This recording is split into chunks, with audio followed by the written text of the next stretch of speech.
As I mentioned before, exposure to true information does not matter anymore. A person who was demoralized is unable to assess true information. The facts tell nothing to him. Even if I shower him with information, with authentic proof, with documents, with pictures, your leftists in United States, all these professors and all these beautiful civil rights defenders, they are instrumental in the process of the subversion only to destabilize the nation. When their job is completed, they are not needed anymore. The influence of Marxist-Leninist ideas in the United States is absolutely fantastic. I could never believe it 14 years ago when I landed in this part of the world that the process will go that fast. The time bomb is ticking. With every second, the disaster is coming closer and closer. Unlike myself, you will have nowhere to defect to.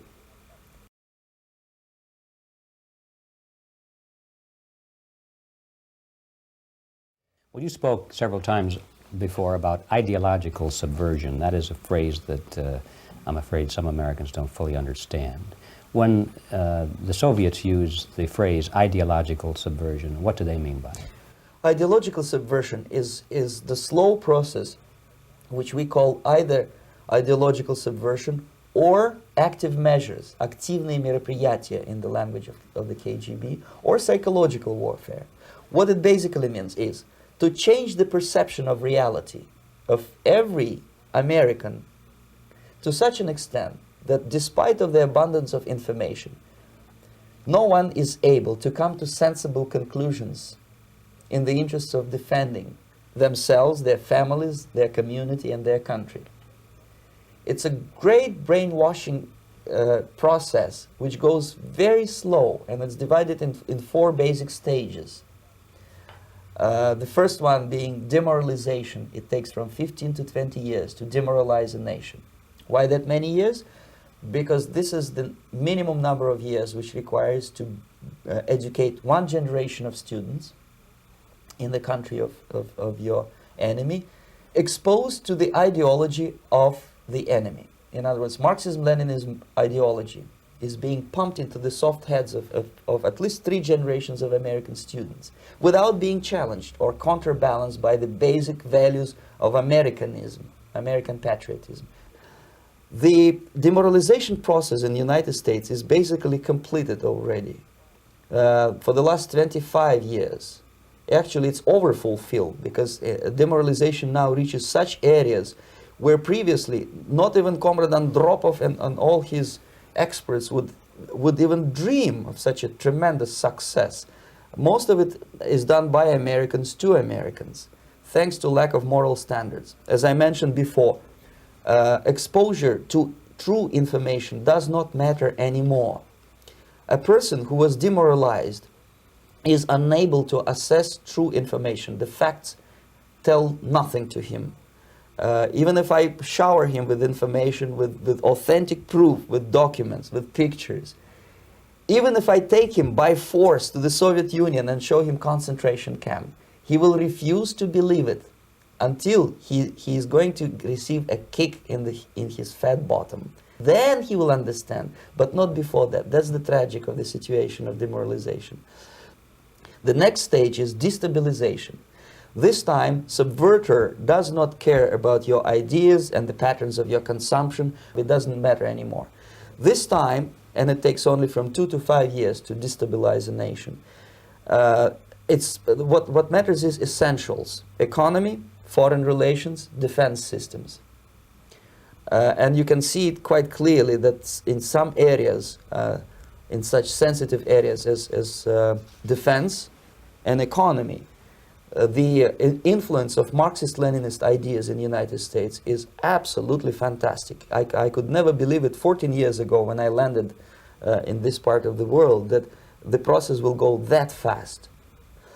The next stage, of course, is crisis. It may take only up to 6 weeks to bring a country to the verge of crisis. You can see it in Central America now.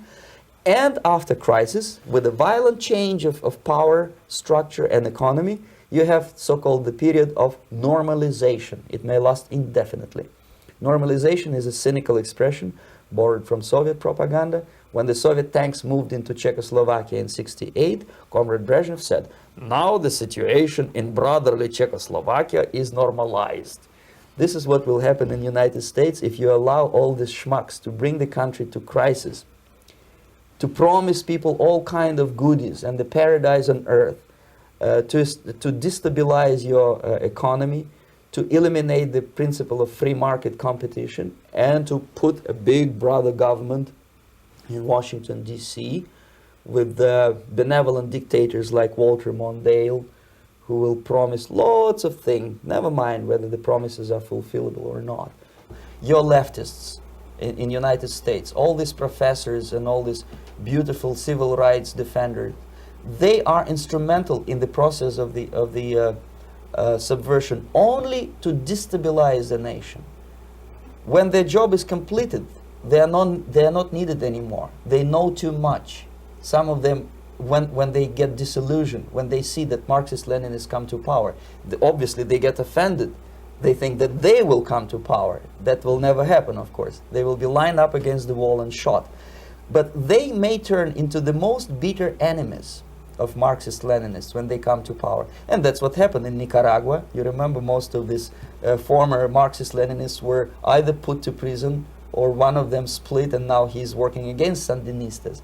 It happened in Grenada when Maurice Bishop was already a Marxist. He was executed by a new Marxist who was more Marxist than this Marxist. Same happened in Afghanistan when first there was Taraki, he was killed by Amin, then Amin was killed by Babrak Karmal with the help of KGB. Same happened in Bangladesh when Mujibur Rahman, very pro-Soviet leftist, was assassinated by his own Marxist-Leninist military comrades. It's the same pattern everywhere. The time bomb is ticking. With every second, the disaster is coming closer and closer. Unlike myself, you will have nowhere to defect to. The time bomb is ticking. With every second, the disaster is coming closer and closer. Unlike myself, you will have nowhere to defect to. Our conversation is with Mr. Yuri Alexandrovich Bezmenov. Mr. Bezmenov was born in 1939 in a suburb of Moscow. He was the son of a high-ranking Soviet Army officer.